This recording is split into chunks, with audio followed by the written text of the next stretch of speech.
సంఖ్యాకాండము 20వ అధ్యాయంలో ఇశ్రాయేలీయులు కాదేషుకు మరలా వచ్చినప్పుడు, అంటే 40వ సంవత్సరం, వారి ప్రయాణంలో 40వ సంవత్సరంలో కాదేషుకు మరలా వచ్చినప్పుడు అక్కడ వారికి త్రాగడానికి నీళ్లు లేవు కాబట్టి మరొక్కసారి నీళ్ళ కోసం వివాదం జరిగింది. ఆ వివాదానికి మెరీబా, ఆ వివాదం జరిగినటువంటి చోటు పేరు మెరీబా అని నామకరణం చేయడం జరిగింది. దీన్ని మనం చూసుకున్నాం. అయితే ఈ మెరీబా వివాదంలోనే మోషే ఊహించినటువంటి, తాను ఎప్పుడూ అనుకోనటువంటి ఒక పాపాన్ని చేయవలసి వచ్చింది. మోషే ఇశ్రాయేలీలను ఐగుప్తు దేశంలోంచి విడిపించి నడిపించుకుంటూ వస్తున్నాడు 40 సంవత్సరాలుగా. ఏ మోషే అయితే ఇశ్రాయేలీలను వెంటబెట్టుకొని వాగ్దాన దేశంలో అడుగు పెట్టాలనో, ఆ మోషే వాగ్దాన దేశాన్ని కోల్పోయినటువంటి సందర్భం ఈ మెరీబా సందర్భంలోనే చోటు చేసుకుంది. ఇశ్రాయేలీల్లో ఎవరైనా సరే వాగ్దాన దేశంలో ప్రవేశించలేదు అంటే అర్థం ఉంది. ఐగుప్తును వదిలిపెట్టి బయలుదేరి వచ్చినటువంటి ఇశ్రాయేలీల్లో ఎవరైనా సరే వాగ్దాన దేశంలో ప్రవేశించలేదు అంటే అర్థం ఉంది. కానీ ఐగుప్తు నుండి విడిపించుకుని నడిపించుకుంటూ వస్తున్నటువంటి నాయకుడైన మోషే వాగ్దాన దేశంలో అడుగుపెట్టలేకపోయాడు అంటే ఖచ్చితంగా ఆలోచించాలి కదా. నాయకుడే పాపంలో పడిపోతే, దేవుని శాపానికి లోనైతే, సీనాయి పర్వతం మీద 40 రాత్రింబవళ్ళు దేవునితో మాట్లాడి ధర్మశాస్త్రాన్ని తీసుకున్నటువంటి మోషేనే దేవుని శాపానికి లోనై, కోపానికి లోనై వాగ్దాన దేశానికి వెళ్ళలేనటువంటి పరిస్థితి వస్తుందని ఎవరైనా ఊహించగలరా? చివరికి మోషేనైనా ఊహించగలిగాడా? మిగిలినటువంటి ఇశ్రాయేలీలు అరణ్యంలో రాలిపోయారు.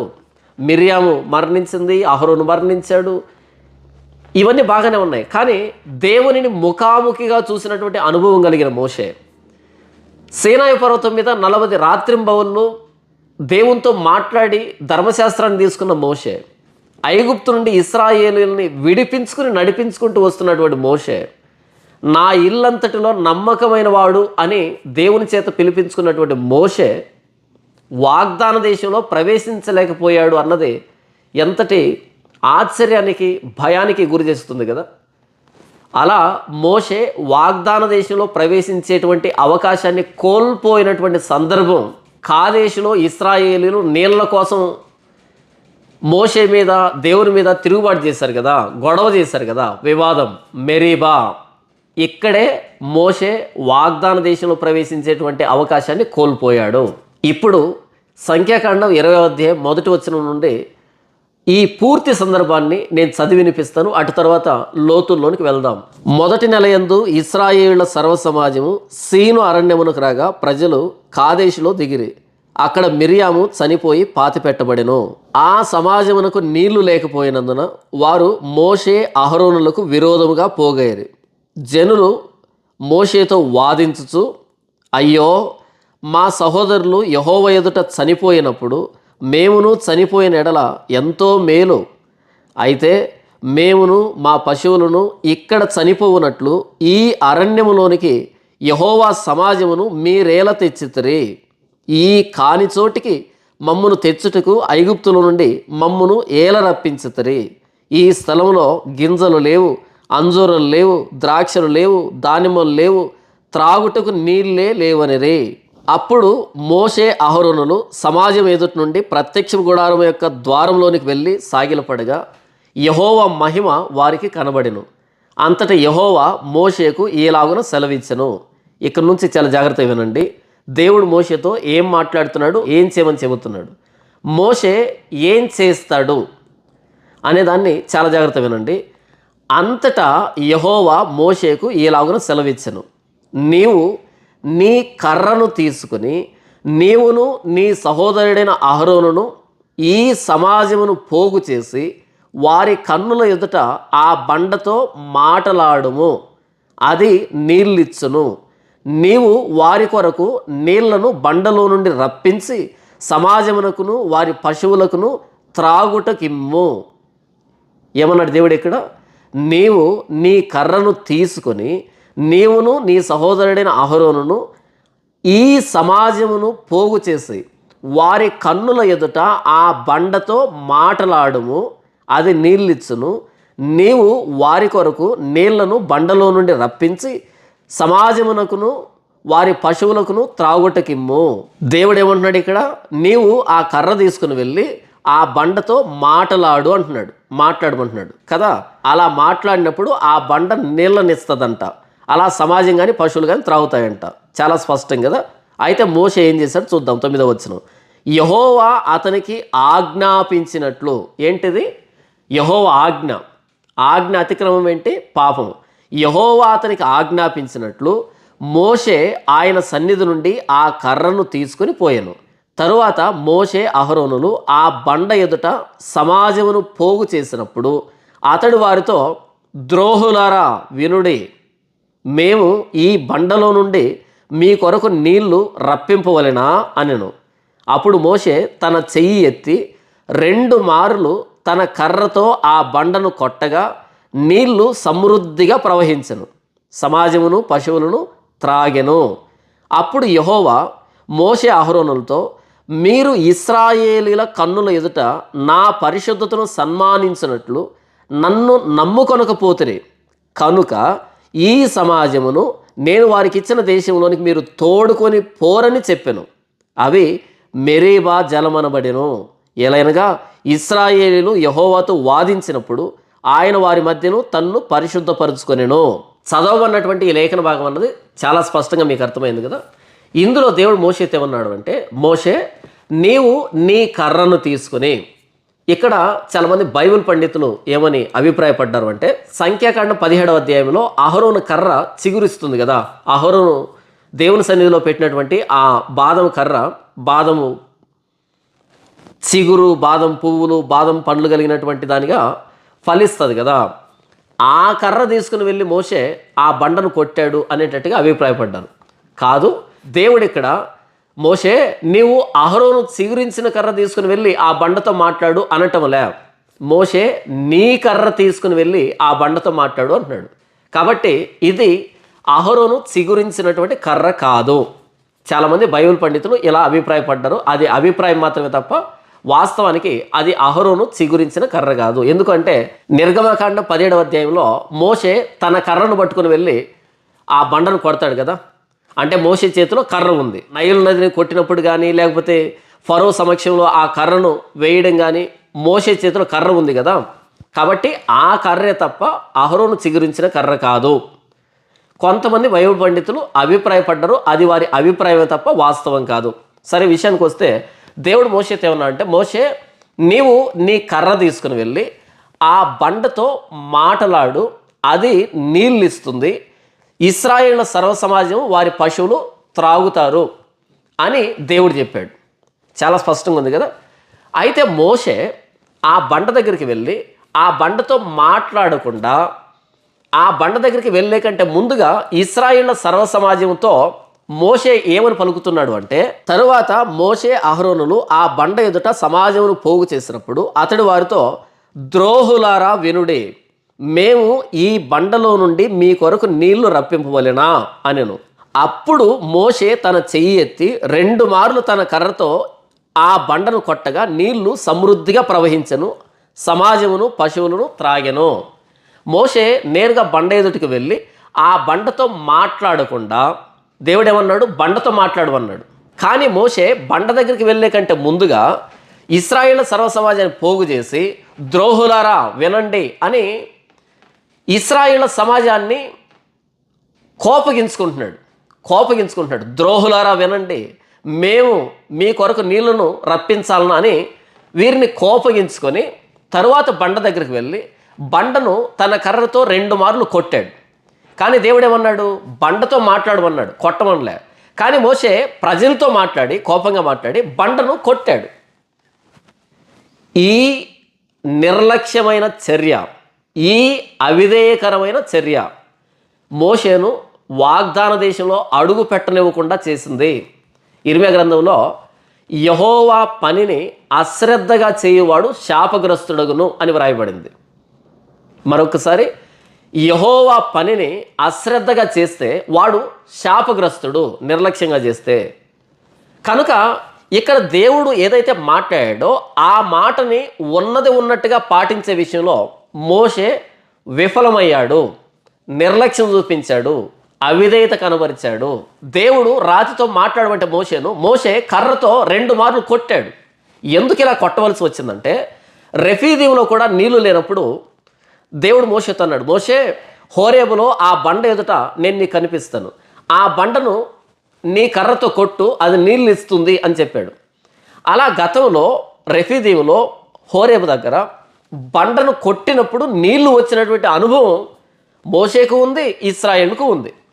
అయితే ఇక్కడ కాదేశ్లో దేవుడు బండను కొట్టు అని అనలే, బండతో మాట్లాడు అన్నాడు. ప్రజలతో మాట్లాడమనలే, ప్రజలను పోగు చేయమన్నాడు తప్ప మాట్లాడమని చెప్పలే.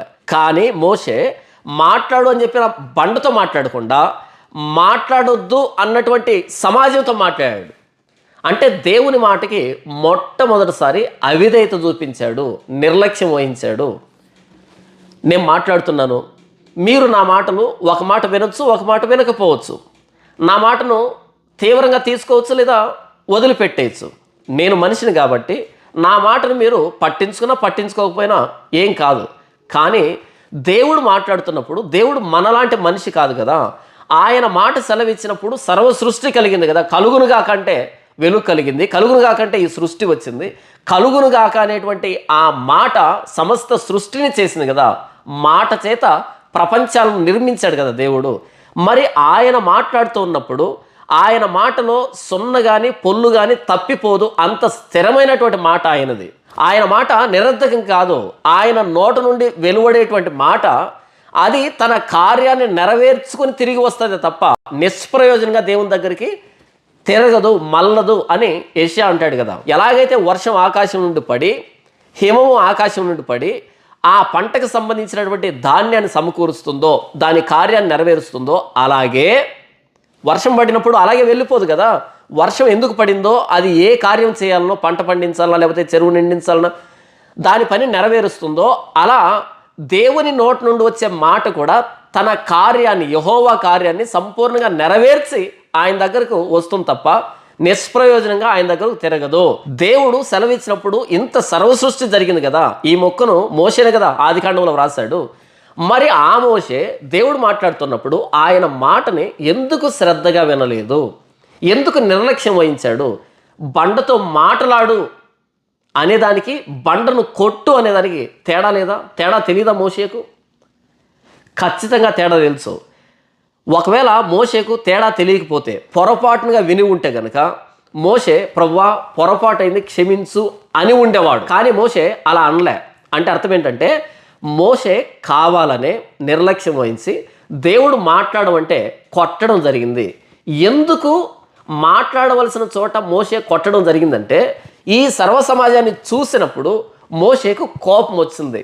మోషే భావోద్వేగానికి లోనయ్యాడు. ఎందుకంటే మారాలో చేదు నీళ్ళని దేవుడు మధురంగా చేశాడు.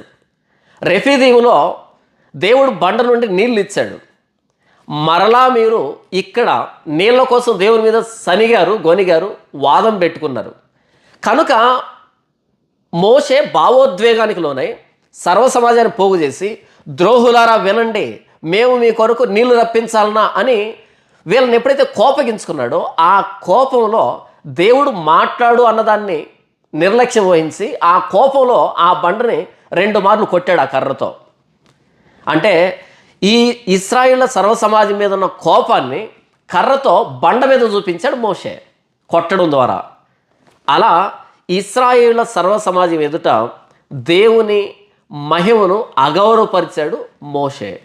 దేవుని మాటకు నిర్లక్ష్యాన్ని వహించాడు మోషే. ధర్మశాస్త్రాన్ని తీసుకున్న మోషేనే తాను ఇశ్రాయేలు వాగ్దాన దేశాన్ని తీసుకుని వెళ్ళడానికి ఇంత ప్రయాణం చేస్తున్నటువంటి ఈ తిరుగులేని నాయకుడే దేవుని మాటకు నిర్లక్ష్యం చూపించాడు, అవిధేయత చూపించాడు అంటే ఆలోచించడానికి, ఊహించడానికే చాలా బాధగా ఉంది కదా. ఇశ్రాయేలీల చరిత్రలో తిరుగులేని నాయకుడు, ఇశ్రాయేలు చరిత్రలో తిరుగులేని నాయకుడు మోషే. ఆ మోషే దేవుని మాటకు నిర్లక్ష్యం వహించాడు అంటే మన మానవ స్వభావం ఎంత భయంకరమైంది. దేవుడు ఏదైనా మాట చెప్పినప్పుడు ఆ మాటను అతిక్రమించే లక్షణం మనందరిలో ఉంది. ఇశ్రాయేలీలకు దేవునికి మధ్య మధ్యవర్తిగా వహించి ధర్మశాస్త్రాన్ని తీసుకున్నటువంటి మోషేనే దేవుని మాటను నిర్లక్ష్యం చేస్తే, మరి నీవు ఎన్ని సందర్భాల్లో నిర్లక్ష్యం చేస్తున్నాం? ఇశ్రాయేలీలు అరణ్యంలో నీళ్లు త్రాగారు కదా, బండలో నీళ్లు త్రాగారు, రెఫీదీములో నీళ్లు త్రాగారు, ఇక్కడ నీళ్లు త్రాగారు. దీని గురించి అపోస్తలుడైన పౌలు కొరింథీ పత్రికలో ఏమంటాడు అంటే, ఆ ఇశ్రాయేలీలను వెంబడించినటువంటి బండ మరెవరో కాదు, క్రీస్తే అని అంటాడు.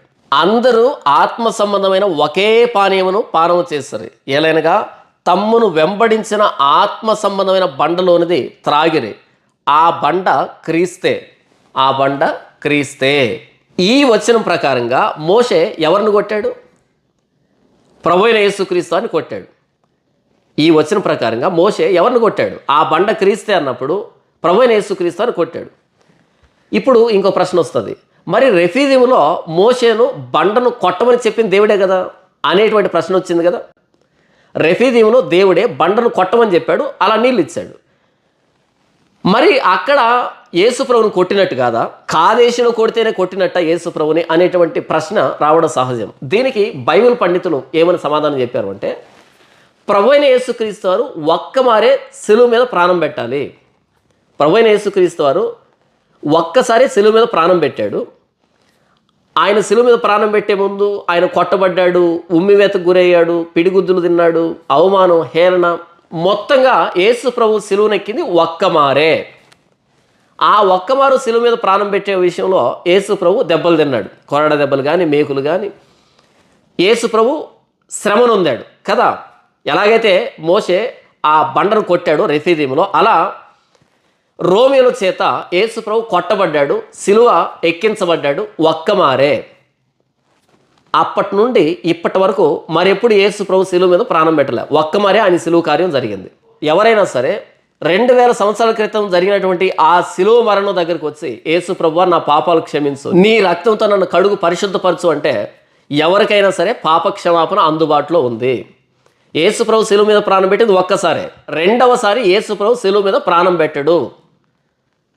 ఒక్కసారి శిలువ మీద ప్రాణం పెట్టాడు, ఆ ప్రాణత్యాగమే, అప్పుడు గార్చిన రక్తమే యుగాంత దినం వరకు ఎవరైతే ప్రభువైన యేసుక్రీస్తు శిలువ దగ్గరికి వస్తారో, ఆయన రక్తాన్ని ఆశ్రయిస్తారో వారందరినీ ఉచితంగా, నీతిమంతులుగా, పరిశుద్ధులుగా చేస్తుంది. అలాంటి వారందరికీ ఉచితమైన రక్షణ ఆ శిలువ కార్యమే, ఒక్కమారు జరిగిన శిలువ కార్యమే రక్షణ అనుగ్రహిస్తుంది కదా. ఇప్పుడు ఏం చేయాలి మనం?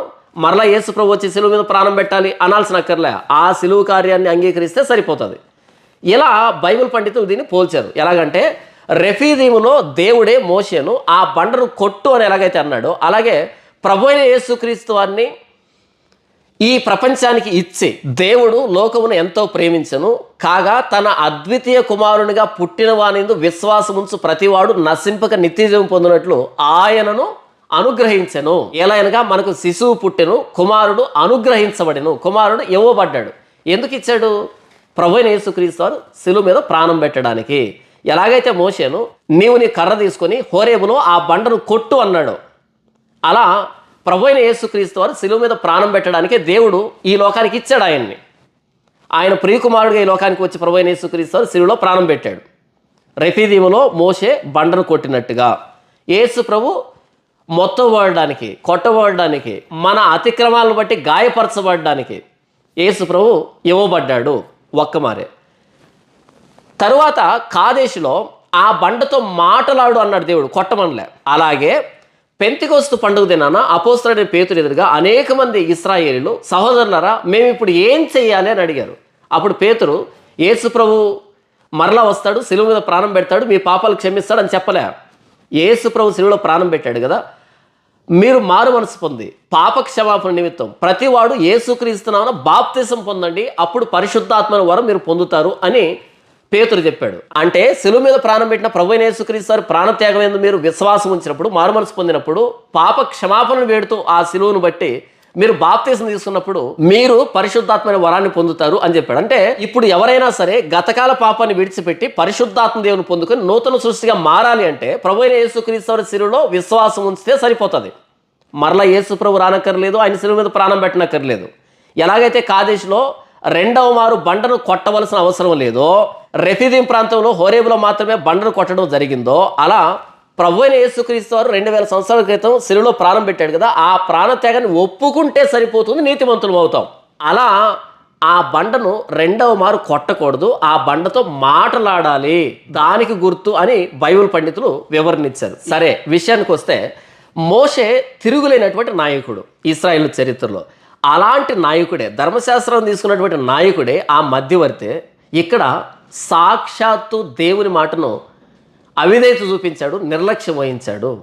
ఇక మన జీవితంలో మనం ఎన్ని సందర్భాల్లో నిర్లక్ష్యం వహిస్తున్నాం దేవుని మాటకి. సమూయేలు సౌలును పిలిచి, సౌలా, అమాలేకీయుల మీదకి వెళ్ళి వారిని సమూలంగా నాశనం చేయి అని చెప్పాడు. అయితే సౌలు ఏం చేశాడు? యెహోవా మాటకు తిరగబడ్డాడు, అవిధేయత చూపించాడు, తిరుగుబాటు చేశాడు కదా. అక్కడికి వెళ్ళి మంచి మంచి వ్యక్తుల్ని, మంచి మంచి పశువుల్ని అన్నింటిని పక్కన పెట్టి నీచమైన వాటిని, నీచమైన వారందరినీ నాశనం చేశాడు. ఆ సందర్భంలో సమూయేలు అంటాడు, సౌలా, సౌలా, యెహోవాకు బలి అర్పించడం కాదు కావాల్సి ఉంది, దహన బలులు నైవేద్యాలు కాదు యెహోవాకు కావాల్సి ఉంది. ఆయన మాట వినడం, ఆయన మాటకు విధేయత చూపించడం, ఆయన మాటకు తిరుగుబాటు చేస్తే అది సోది చెప్పడం, అది పాపం చేయడం, మూర్ఖత్వాన్ని కనబరచడం అని సమూయేలు కోపడతాడు కదా సౌలు మీద.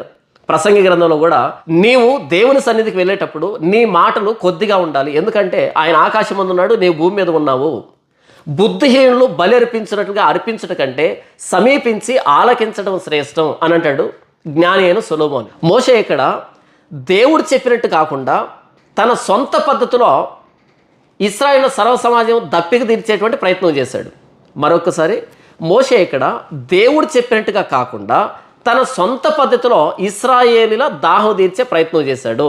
నీళ్ళైతే వచ్చాయి, కానీ మోషే శాపగ్రస్తుడయ్యాడు. కారణం, యెహోవా పనిని అశ్రద్ధగా చేయవాడు శాపగ్రస్తుడు అని. దేవుడు ఏమన్నాడు? బండతో మాట్లాడన్నాడు. మోషే ఏం చేశాడు? బండను కొట్టాడు 2 మార్లు. ఇంతటి గొప్ప నాయకుడే దేవుని మాటను నిర్లక్ష్యం చేసి దేవుని మాటకు అవిధేయత చూపెడితే, మరి ఈరోజు క్రైస్తవ సంఘంలో నాయకులుగా ఉన్న వాళ్ళు నిజంగానే దేవుడు చెప్పిన మాటను ఉన్నది ఉన్నట్టుగా పాటించే సేవ చేస్తున్నారా? ప్రశ్న మరొకసారి. ఇంతటి నాయకుడే మోషేనే ఒకానొక సందర్భంలో, ఈ మెరీబా సందర్భంలో దేవుని మాటను విని కూడా ఆ మాట ప్రకారం కాకుండా సొంత పద్ధతిలో నీళ్లు రప్పించాడు. ఎందుకు నీళ్ళు వచ్చాయన్నది తర్వాత భాగంలో నేను చెప్తాను. ఇంత నాయకుడే దేవుని మాటకు నిర్లక్ష్యం వహిస్తే, అయినా నీళ్ళు వస్తే, ఈరోజు క్రైస్తవం మీద నాయకులుగా ఉన్నటువంటి వ్యక్తులు అందరూ కూడా ఈ మాట ప్రకారంగానే సేవ చేస్తున్నారా? అదేంటన్నా చర్చిలు కట్టబడుతున్నాయి, విశ్వాసులు వస్తున్నారు, కొత్త వ్యక్తులు నమ్ముకుంటున్నారు, మేము వాక్యం వింటున్నాం చెప్పొచ్చు మనం. అక్కడ నీళ్ళు వచ్చాయి, మెరీబాలో నీళ్ళు వచ్చాయి, బండను కొట్టినా సరే నీళ్ళు వచ్చాయి. కానీ మోషే శాపగ్రస్తుడయ్యాడా లేదా? దేవుని మాట ప్రకారమే నీళ్ళు వస్తే మంచిది, మోషేకు మంచిది, మిగిలిన వారికి మంచిది. దేవుని మాట ప్రకారం కాకుండా నీళ్ళు వస్తే మోషే శాపగ్రస్తుడయ్యాడు. శాశ్వతంగా వాగ్దాన దేశంలో ప్రవేశించలేకపోయాడు. ఏ వాగ్దాన దేశం కోసం అయితే ఇన్ని సంవత్సరాలు ప్రయాసపడి నడిపించుకుంటూ వచ్చాడో, ఎంత త్యాగం చేశాడో, ఈ మొత్తం అంతా కూడా దేవుని మాటను నిర్లక్ష్యం చేసినటువంటి ఆ సమయంలో అంతా నిష్ప్రయోజనం అయిపోయింది. ఒక్క సందర్భంలో మోషే దేవుని మాటకు నిర్లక్ష్యం వహించాడు, ఈ సందర్భంలోనే. అయినా సరే ఇన్ని సంవత్సరాల సేవ నిష్ప్రయోజనమైంది, బూడిదలో పోసిన పన్నీర్ అయింది. ఈరోజు క్రైస్తవం మీద నాయకులుగా ఉన్నటువంటి వ్యక్తులు చాలామంది, వాళ్ళు పెద్ద పాస్టర్లు, చాలా చర్చిలు కట్టారు, వాళ్ళు అది చేస్తున్నారు, ఇది చేస్తున్నారు, ఇలాంటి ఫలితాలను చూస్తున్నారు, రిజల్ట్స్ చూస్తున్నారు. చూసి ఇన్ని జరుగుతున్నాయంటే మరి వాళ్ళని దేవుడు ఏర్పాటు చేస్తున్నట్టు కదా, వాళ్ళు చెప్తున్న దేవుని మాట కదా అనేటట్టుగా భ్రమపడుతున్నారు. కాదు. మోషే కంటే పెద్దోళ్ళు ఉన్నారా ఈరోజు క్రైస్తవుల నాయకులు? మోషే కంటే పెద్దోళ్ళమా? కాదే. అలాంటి మోషేనే మెరీబా దగ్గర దేవుని మాటకు అవిధేయత చూపించాడు, నిర్లక్ష్యం వహించాడు. మరి ఈరోజు దశంభాగాల కోసము, కానుకల కోసము, డబ్బుల కోసము, కీర్తి ప్రతిష్టల కోసము, తమ సొంత సామ్రాజ్య స్థాపన కోసమే బైబిల్ను పట్టుకొని క్రైస్తవ పాస్టర్లుగా అవతారం ఎత్తినటువంటి 90% మంది గొర్రెచరం వేస్తున్న తోడేళ్ళు నిజంగా ఇక్కడ దేవుడు మాట్లాడినట్టుగానే సేవ చేస్తున్నారా? దేవుడు ఆజ్ఞాపించినట్టుగానే సేవ చేస్తున్నారా? అంత పెద్ద నాయకుడే బండతో మాట్లాడమంటే 2 మార్లు కొట్టి అవిధేయుడై దేవుని శాపానికి లోనయ్యాడే మోషే ఇక్కడ. మరి ఈరోజు నోరు తెరిస్తే డబ్బు డబ్బు డబ్బు డబ్బు అని ధనపిశాసి పట్టినట్టుగా ప్రవర్తిస్తున్నటువంటి గొర్రెచెరువు వేసిన తోడేలు లాంటి కార్పొరేట్ పాస్టర్లు కానీ, ప్రాస్పరిటీ గాస్పుల్ ప్రీచర్స్ కానీ, వీళ్ళందరూ కూడా నిజంగా వాళ్ళు మాట్లాడుతున్నది, వాళ్ళు బోధిస్తున్నది, వాళ్ళు చేస్తూ ఉన్నది ఈ బైబిల్లో దేవుడు చేయమన్నటువంటి సేవేనా, చెప్పమన్నటువంటి బోధేనా? ఎవరు ఆలోచిస్తున్నారు? మోషే దేన్ని సంపాదించుకోవాలి మనం చూస్తాం కదా. దేవా, నేను వారి గాడిను ఆశించలేదు, వారి ఆస్తిని ఆశించలేదు అంటాడు కదా. ఇంతటి నిరాడంబరంగా పరిచయం చేసినటువంటి మోషేనే దేవుని మాటకు అవిధేయత చూపెడితే ఈరోజు మోషే లాంటి నిరాడంబర జీవితం ఎవరికి ఉంది? దేవుడే అంటాడు కదా, సాక్షాత్ దేవుడే అంటాడు. మోషే అక్క అయినటువంటి మిరియాము, మోషే అన్నైనటువంటి అహరోను ఇరువురు కలిసి వచ్చినా సరే దేవుడే సాక్ష్యం ఇస్తాడు. మోషే నా ఇల్లంతటిలో నమ్మకమైన వాడు, సాత్వికుడు అని దేవుని చేతనే సాక్ష్యం చెప్పించుకున్నటువంటి మోషే ఆయనే నిర్లక్ష్యం వహిస్తే దేవుని మాటకి ఈరోజు వీళ్ళు నా ఇల్లంతటిలో నమ్మకమైన వాళ్ళు అని దేవుడు ఎవరిని గురించైనా సాక్ష్యం ఇచ్చాడా? బైబిల్లో వ్రాయబడిన లేఖనాలకు పూర్తి వ్యతిరేక దిశలో అందరి జీవితాలు కనిపిస్తున్నాయి. అధ్యక్షుడు వాడు ధనాపేక్ష లేనివాడై ఉండాలి అని అంటే ధనాపేక్ష లేకుండా సేవ చేస్తున్న వాళ్ళు ఎంతమంది? అధ్యక్షుడికి ఉండవలసినటువంటి అర్హతలు అన్నీ కలిగి సేవ చేస్తున్న వాళ్ళు ఎంతమంది? ఎవడి ఇష్టం వాడిది, ఎవడి సేవ వాడిది, అంతే. ఎవడి ఇష్టం వాడిది.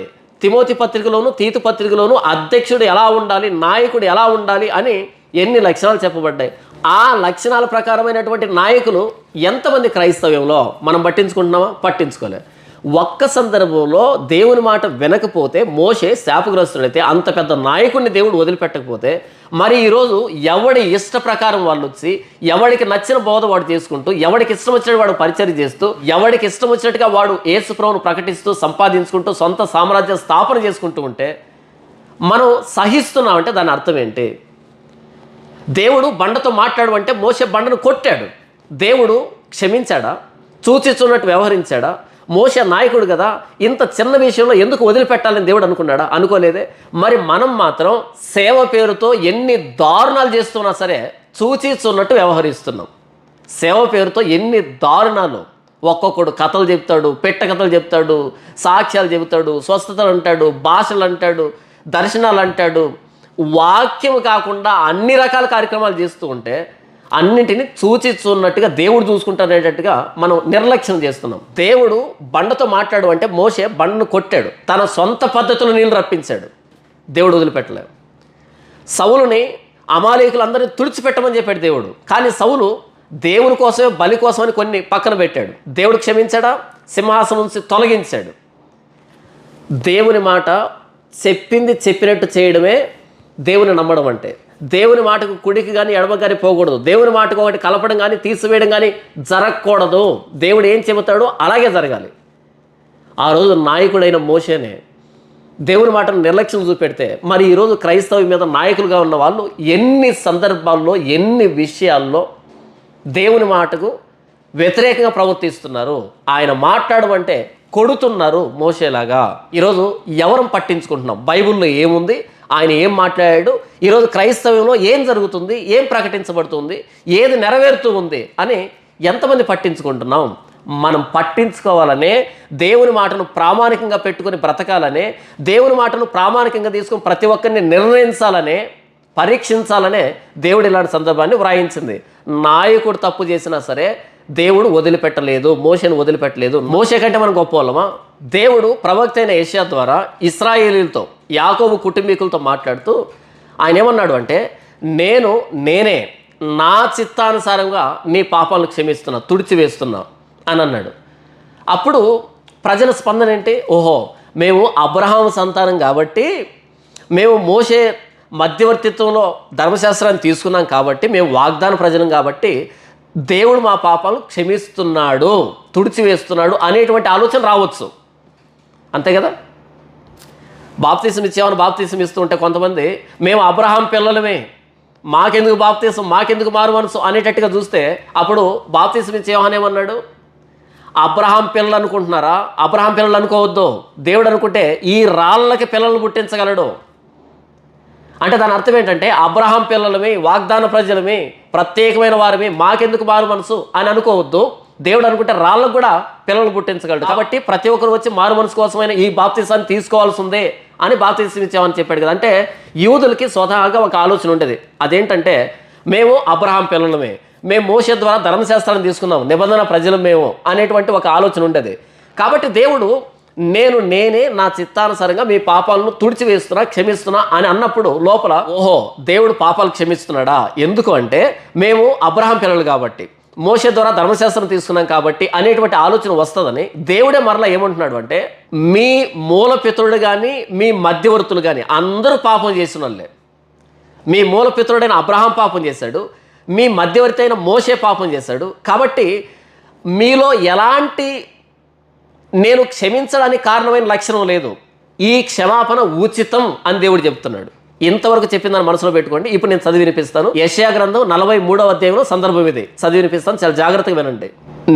నేనే నా చిత్తానుసారముగా నీ అతిక్రమములను తుడిచివేయుచున్నాను, నేను నీ పాపములను జ్ఞాపకము చేసుకొనను. దేవుడు అంటున్నాడు, నేనే నా చిత్తానుసారముగా నీ అతిక్రమములను తుడిచివేయుచున్నాను, నేను నీ పాపములను జ్ఞాపకము చేసుకొనను అని దేవుడు అంటున్నాడు. నాకు జ్ఞాపకం చేయము, మనము కూడి వాదింతుము, నీవు నీతివంతుడుగా తీర్చబడినట్లు నీ వ్యాజ్యమును వివరించము. దేవుడు అంటున్నాడు, వాదిద్దామరా, నీలో ఏ మంచితనం ఉందో, నీవు నీతివంతుడిగా ఎలా కనబడతావో అని దేవుడు వ్యాజ్యానికి పిలిచి ఆయనే ఏమంటున్నాడు చూడండి. అంటే వ్యాజ్యంలో నిలవబడలేవు నీవు అనేదానికి ఏం చెప్తున్నాడు చూడండి. నీ మూలపితరుడు పాపం చేసిన వాడే, నీ మధ్యవర్తులు నా మీద తిరుగుబాటు చేసిన వారే. మరొకసారి, నీ మూలపితరుడు పాపం చేసిన వాడే, నీ మధ్యవర్తులు నా మీద తిరుగుబాటు చేసిన వారే. మూలపితరుడు అంటే అబ్రహాము లేదా ఆదాము దగ్గర నుంచి మొదలుపెట్టినా సరే, ఆదాముతో దేవుడు ఏమన్నాడు, ఆ పండును తినొద్దు అన్నాడు.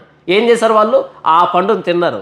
అక్కడి నుంచి ప్రారంభమైన అవిధేయత, దేవుని మాటను నిర్లక్ష్యం చేసి ప్రవర్తించేటువంటి ఆ స్వభావం అన్నది ప్రతి మానవుల్లో ప్రవేశించి అక్కడి నుంచి మొదటి మానవుడి దగ్గర నుంచే ఈ అవిధేయత ప్రారంభమైంది. నీ మూలపితరుడు పాపం చేసిన వాడే, అంటే ఆదాము నుంచి మొదలుపెట్టినా లేకపోతే అబ్రహాం నుంచి మొదలుపెట్టిన, అబ్రహాం ఎన్ని సందర్భాల్లో దేవునికి విరోధంగా ప్రవర్తించాడు. దేవుడు అన్నాడు, అబ్రహాము నీకు పిల్లల్ని ఇస్తా, ఆకాశ నక్షత్రాలు ఎన్నున్నాయో అంతమందిని ఇస్తా, సముద్రపు ఇసుక రేణువులు ఎలా లెక్కించడానికి సాధ్యం కాదో అంతమందిని పిల్లలు ఇస్తా అంటే, అబ్రహాం ఏం చేశాడు, హాగర్ను పెళ్లి చేసుకొని హాగర్తో ఇష్మాయిల్ని అన్నాడు. ఇది ఒక సందర్భమే. ఇలా బోలెడనే సందర్భాల్లో దేవుని మాటకు వ్యతిరేకంగా ప్రవర్తించాడు అబ్రహాము. నీ మూలపితరుడు పాపం చేసిన వాడే, నీ మధ్యవర్తులు పాపం చేసిన వాళ్ళే. అంటే అహరోను పాపం చేశాడు, మోషే పాపం చేశాడు, మిరియాములు పాపం చేశారు. అంటే ఇశ్రాయేలీయుల నాయకులు, వీళ్ళు అరణ్యంలో నడిపించిన వాళ్ళు, నీ మధ్యవర్తులు పాపం చేసిన వాళ్ళే. ఈ మెరీబా దగ్గర మోషే ఏం చేశాడు, ఆ బండతో మాట్లాడు అంటే ఆ బండను కొట్టాడు. దేవుని మాటకు నిర్లక్ష్యం. అంటే ఓ ఇశ్రాయేలీయులారా, ఓ యాకోబు కుటుంబీకులారా, మీ పాపాలను నేనే నా చిత్తానుసారంగా తుడిచిపెట్టాలి తప్ప మీలో పాపాలు క్షమించబడ్డానికి కారణమైనటువంటి ఏ మంచి లక్షణం లేదు. ఒకవేళ మనసులో అనుకుంటారేమో, మా మూలపితరుడు అబ్రహాం కదా అని, అబ్రహాం కూడా పాపం చేసిన వాడే. మోషే ధర్మశాస్త్రాన్ని తీసుకున్నాడు కదా అనుకుంటారేమో, మోషే కూడా మీ మధ్యవర్తి కూడా తిరుగుబాటు చేసిన వాడే, పాపం చేసిన వాడే. కాబట్టి మీ చరిత్ర అంతట్లో పలానా వ్యక్తిని బట్టి నేను మిమ్మల్ని క్షమిస్తున్నాను అనేటువంటి ఆస్కారమే లేదు. ఏదేని తోటలో ఆదాం మొదలుకొని ఇప్పటి వరకు ప్రతి ఒక్కరూ పాపం చేస్తున్నారు, ఏ భేదమును లేదు, అందరూ పాపం చేసి. పౌలు ఎంత అద్భుతమైన పదప్రయోగం చేశాడు కదా, నీతిమంతులు లేడు ఒక్కడు లేడు, నీతిమంతులు లేడు ఒక్కడు లేడు. ఆ ఒక్కడిలో మోషే కూడా లేడు, ధర్మశాస్త్రం తీసుకున్న మోషే కూడా లేడు. ఏ భేదమును లేదు, అందరూ పాపం చేసి దేవుడు అనుగ్రహించే మహిమను పొందలేకపోతున్నారు అని పౌలు అంటాడు కదా. కాబట్టి ఓ యాకోబు కుటుంబీకులారా, మీ పాపాలని నేను నా చిత్తానుసారంగానే క్షమించాలి తప్ప మీరు వ్యాజ్యమాడి ఫలాని కారణాన్ని బట్టి, ఫలాని మంచితనాన్ని బట్టి, మా చరిత్రలో ఉన్నటువంటి ఫలానా మూలపితరులను బట్టి, ఫలానా మధ్యవర్తిని బట్టి మా పాపాలు క్షమించని డిమాండ్ చేసేదానికి మీ దగ్గర ఏమీ లేదు. నేనే నా చిత్తానుసారంగా మీ పాపాలు క్షమించాలి, తుడిచివేయాలి అని చెప్పే క్రమంలో నీ మూలపితరుడు పాపం చేసిన వాడే, నీ మధ్యవర్తులు తిరుగుబాటు చేసిన వారే పాపం చేసిన వాళ్ళే. ఎంతటి భయానకమైన మాట కదా. ఇశ్రాయేలుల చరిత్రలో, ఇశ్రాయేల్ చరిత్రలోనే కాదు, ఏదైనా తోట మొదలుకొని మొత్తం మానవజాతి చరిత్రలో దేవుడు చెప్పిన మాటను ఉన్నది ఉన్నట్టుగా తూచా తప్పకుండా పాటించిన వాళ్ళు ఎవరు, దేవుని మాటను ఉన్నది ఉన్నట్టుగా నెరవేర్చిన వాళ్ళు ఎవరు? ఒకే ఒక్కడు, ఆయన పేరు ప్రభు అయిన యేసుక్రీస్తు వారు. ఒకే ఒక్కడు, ఆయన పేరు ప్రభువైన యేసుక్రీస్తు వారు. నా అంతటా నేనే ఏమీ చేయలేను, నేను వినున్నట్లుగా తీర్పు తీర్చుచున్నాను. నన్ను పంపిన వాని చిత్త ప్రకారమే చేయకూడదును, కానీ నా ఇష్ట ప్రకారం చేయకూడను. ప్రభువైన యేసుక్రీస్తు వారు ఏమని మాట్లాడుతున్నాడు అంటే, నా అంతటా నేనే ఏమీ చేయలేను, నేను వినున్నట్లుగా తీర్పు తీర్చుచున్నాను. నన్ను పంపిన వాని చిత్త ప్రకారమే చేయకూడదును, కానీ నా ఇష్ట ప్రకారం చేయకూడను. నా ఇష్టమును నెరవేర్చుకున్నట్టుకు నేను రాలేదు, నన్ను పంపిన వాని చిత్తము నెరవేర్చుటకే పరలోకం నుండి దిగి వచ్చుతని. మరొకసారి చూడండి, నా ఇష్టమును నెరవేర్చుకున్నట్టుకు నేను రాలేదు, నన్ను పంపిన వాని చిత్తము నెరవేర్చుటకే పరలోకం నుండి దిగి వచ్చుతని.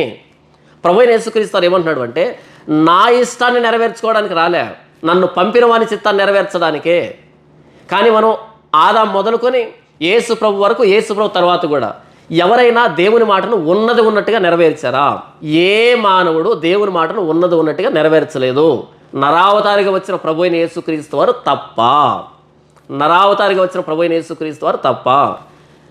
ధర్మశాస్త్రం తీసుకున్న మోషేనే దేవుని మాటకు నిర్లక్ష్యం వహించి వాగ్దాన దేశానికి వెళ్ళలేకపోతే, క్రొత్త ధర్మశాస్త్రాన్ని తీసుకుని వచ్చినటువంటి ప్రభువైన యేసుక్రీస్తు వారు మనల్ని పరలోకానికి తీసుకుని వెళ్తాడు.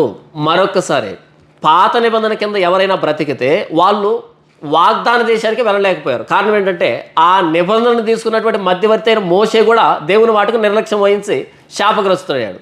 కానీ క్రొత్త నిబంధన మధ్యవర్తి అయిన ప్రభువైన యేసుక్రీస్తు వారు 40 రోజులు అరణ్యంలో శోధించబడ్డాడు అపవాది చేత. ఒక్క కాని మాట మాట్లాడా, ప్రతి విషయంలో ఇలాగ వ్రాయబడి ఉన్నది, ఇలాగ వ్రాయబడి ఉన్నది అని లేఖనాన్నే ఉటంకించాడు. అలా గెలిచాడు. మోషే ఐగుప్తు నుండి ఆ ప్రయాణం అంతట్లో దేవుని ఇల్లంతట్లో నమ్మకంగానే వ్యవహరించాడు. కానీ 40వ సంవత్సరం కాదేశు దగ్గర మెరీబా జలముల దగ్గర నిర్లక్ష్యం వహించాడు, శాపగ్రస్తుడయ్యాడు.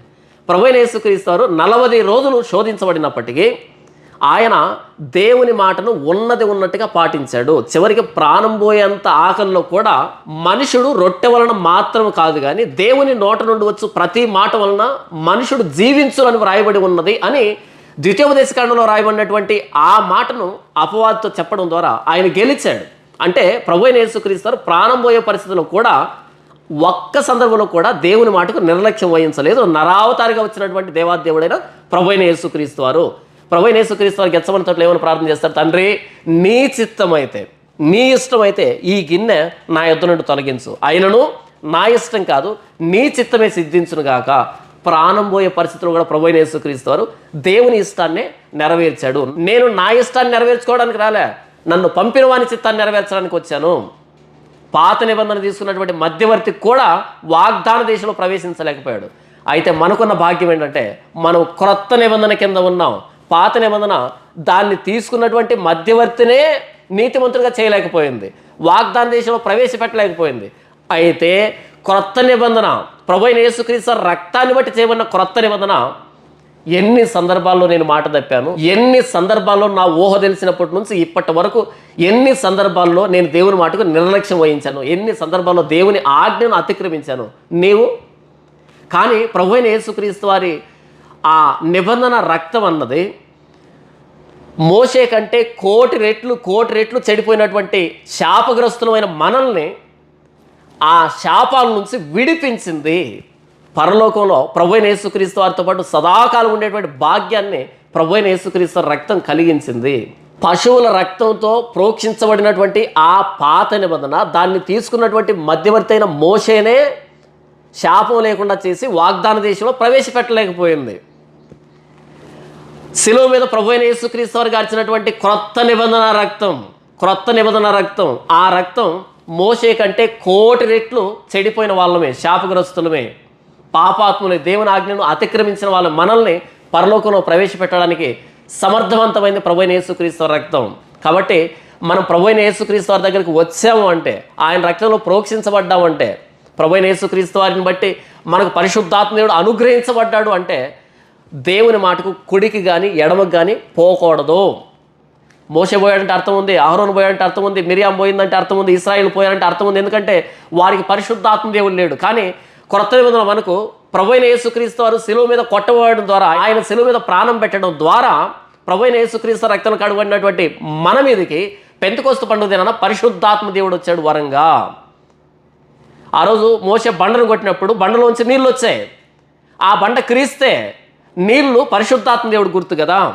దేవుని ఆత్మ జలముల పైన అల్లాడుచుండెను అని ఆదికాండంలో చదువుతాం కదా. కాబట్టి జలము అంటే బైబిల్ పరిభాషలో పరిశుద్ధాత్మ దేవుని గుర్తు, తైలం అంటే పరిశుద్ధాత్మ దేవుని గుర్తు. రెఫీజీంలో బండను కొట్టినప్పుడు నీళ్ళు వచ్చాయి అంటే ప్రభువైన యేసుక్రీస్తు సిలువ వేయబడిన తర్వాత పరిశుద్ధాత్మ దేవుడు వచ్చాడు. మనం క్రొత్త నిబంధనలో ఉన్నాం, మనం ప్రభువైన యేసుక్రీస్తును కడగబడ్డాం, మన మీదకి పరిశుద్ధాత్మ దేవుడు వచ్చాడు. పరిశుద్ధాత్మ దేవుని కలిగినటువంటి క్రైస్తవులైన మనం మోషే కంటే గొప్ప వాళ్ళం అవుతాం. ఏ విషయంలో? దేవుని చిత్తాన్ని నెరవేర్చే విషయంలో. ఎందుకంటే మన లోపల పరిశుద్ధాత్మ దేవుడు ఉన్నాడు. ఈ పరిశుద్ధాత్మ దేవుడు దేవుని చిత్త ప్రకారంగా మనల్ని నడిపిస్తాడు తప్ప మన సొంత ఇష్టాలను, అభిప్రాయాలను నెరవేర్చే వారంగా చేయడు పరిశుద్ధాత్మ దేవుడు. ప్రతి విషయంలో దేవుని చిత్తమే, దేవుని చిత్తమే. ప్రభువైన యేసుక్రీస్తు వారి ప్రాణత్యాగాన్ని గౌరవించడం అంటే ప్రభువైన యేసుక్రీస్తు వారు ఏం చెప్పాడో అదే చేయడం. ఒకసారి క్రైస్తవ సమాజాన్ని తేరి చూడండి. క్రైస్తవ బోధకుల్ని, వారి పరిచర్యల్ని, వారి విధి విధానాలని, వారి ఆలోచనల్ని, ఉద్దేశాలని, వారి పద్ధతుల్ని తేరి చూడండి. నేను చెప్పటం లేదు, లేఖనం చెప్తూ ఉంది. దేవుడు బండతో మాట్లాడమంటే మోషే బండను కొట్టాడు కాబట్టి శాపగ్రస్తుడయ్యాడు అని లేఖనం చెప్తూ ఉంటే, అలాంటి నాయకుడినే దేవుడు వదిలిపెట్టకపోతే, మాట విననప్పుడు, నిర్లక్ష్యం వహించినప్పుడు, ఈరోజు క్రైస్తవం మీద ఉన్నటువంటి నాయకులు కానీ, ఈ వ్యవస్థలు కానీ దేవుని మాట ఉన్నది ఉన్నట్టుగానే ప్రవర్తిస్తున్నారా? లేఖనంలో చెప్పింది చెప్పినట్టుగా నెరవేరుతుందా క్రైస్తవ్యంలో? మనం గమనించుద్దా? ఖచ్చితంగా గమనించాలి. గమనించకపోవడం కూడా పాపమే. ఎందుకంటే దేవుడు ఈ లేఖనాల్లో ఇన్ని మాటలు రాయించిన తర్వాత మనం ఆ మాటకు నిర్లక్ష్యం వహించవచ్చా? వహించకూడదు కదా. నా చేతిలో బైబిల్ లేదంటే నేను నిర్లక్ష్యం వహించినా సరే నా మీదకి శాపం రాదు. కానీ ఈ బైబిల్ నా చేతిలో ఉన్నప్పుడు, నా ఎదురుగా దేవుని మాటను అతిక్రమిస్తూ ఉన్నప్పుడు, నేను చూచిచున్నట్టుగా వ్యవహరిస్తే, ఆ రోజు మోషే బండతో మాట్లాడమంటే బండను కొట్టినప్పుడు ఎంత శాపగ్రస్తుడయ్యాడో, వాగ్దాన దేశాన్ని ఎలా కోల్పోయాడో, అలాగే దేవుని మాటను అతిక్రమిస్తూ ఉన్నప్పుడు, కొడుతూ ఉన్నప్పుడు, అనేక మంది మాట్లాడమన్న చోట కొడుతూ ఉన్నప్పుడు కర్ర తీసుకొని దేవుణ్ణి అవమానిస్తూ ఉన్నప్పుడు నేను చూచిచున్నట్టు ఉంటే, ఆ రోజు మోషే చేసిన పాపం కంటే ఎక్కువ పాపం చేసిన వాడిని అవుతాను, ఇంత చరిత్ర చదివి కూడా. కాబట్టి మీ పరిధిలో మీరు దేవుని వాక్యానికి వ్యతిరేకమైన పరిచర్య జరుగుతుంటే, వాక్య దూరమైనటువంటి బోధలు జరుగుతూ ఉంటే ఖచ్చితంగా స్పందించండి, వారిని వ్యతిరేకించండి, వారిని ప్రశ్నించండి, విమర్శించండి, ఖండించండి, గద్దించండి, బుద్ధి చెప్పండి, అందరికీ బహిర్గతం చేయండి. నేను చెప్పటం లే, బైబిల్ చెప్తూ ఉంది.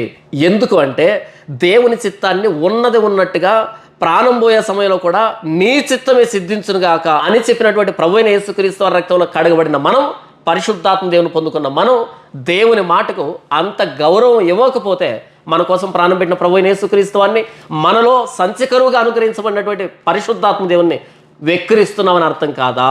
కాబట్టి లేఖనాల్లో దేవుడు ఏం చెప్పాడో ఉన్నది ఉన్నట్టుగా మన జీవితంలో నెరవేరాలి. నిర్లక్ష్యం వహించకూడదు. మోషేలాగా దేవుడు మాట్లాడమంటే మాట్లాడాలి, దేవుడు కొట్టమంటే కొట్టాలి. అంతేగాని దేవుడు కొట్టమన్న చోట మాట్లాడడము, దేవుడు మాట్లాడమన్న చోట కొట్టడము చేయకూడదు. దేవుడు బండతో మాట్లాడమంటే మోషే మనుషులతో మాట్లాడాడు. పాపం కాదా? నిర్లక్ష్యం కాదా? దేవుడు బండతో మాట్లాడమంటే మోషే బండను కొట్టాడు. నిర్లక్ష్యం కాదా? ఆదికాండం నుండి ఇశ్రాయేలు చరిత్రను చూస్తే ప్రతి మూలపితరుడు, ప్రతి మధ్యవర్తి చెడిపోయిన వాడే, ప్రతి రాజు చెడిపోయిన వాడే, ప్రతి వ్యక్తి చెడిపోయిన వాడే. మానవ చరిత్రలో ఒకే ఒక్కడు ప్రభువైన యేసుక్రీస్తు వారు, నరావతారికి వచ్చిన ప్రభువైన యేసుక్రీస్తు వారు. ఆయన ఒక్కడే దేవుని చిత్తాన్ని సంపూర్ణంగా నెరవేర్చిన వాడు. నీవు నాకు ఇచ్చిన పనిని సంపూర్ణంగా నెరవేర్చుతని అని చెప్పినవాడు, చెప్పగలిగిన వాడు, సిలువ మీద సమాప్తం అని చెప్పి ప్రాణం విడిచిన వాడు. ఆ ప్రభువైన యేసుక్రీస్తు వారి సిలువ దగ్గరికి వచ్చి మనం దేవుని మాటకు నిర్లక్ష్యం చూపెడుతున్నామంటే దేన్ని ఆశిస్తున్నాం? కాబట్టి నాయకులు కానీ, విశ్వాసులు కానీ, ఎవరైనా సరే మన జీవితాలు, మన ప్రవర్తన, మన బోధ, మన సమస్తం ఈ లేఖనానికి కుడికి కానీ ఎడమకి కానీ పోకూడదు. ఇది నాయకుడైన మోషే నిర్లక్ష్యాన్ని బట్టి మనం నిర్లక్ష్యంగా ఉండకుండా మనం నేర్చుకోవాల్సినటువంటి పాఠం. లేఖనాన్ని గౌరవిస్తూ దేవుని మాటను ఉన్నది ఉన్నట్టుగా పాటించడం అంటే పరిశుద్ధాత్మ దేవుని నడిపింపులో బ్రతుకుతున్నామని అర్థం.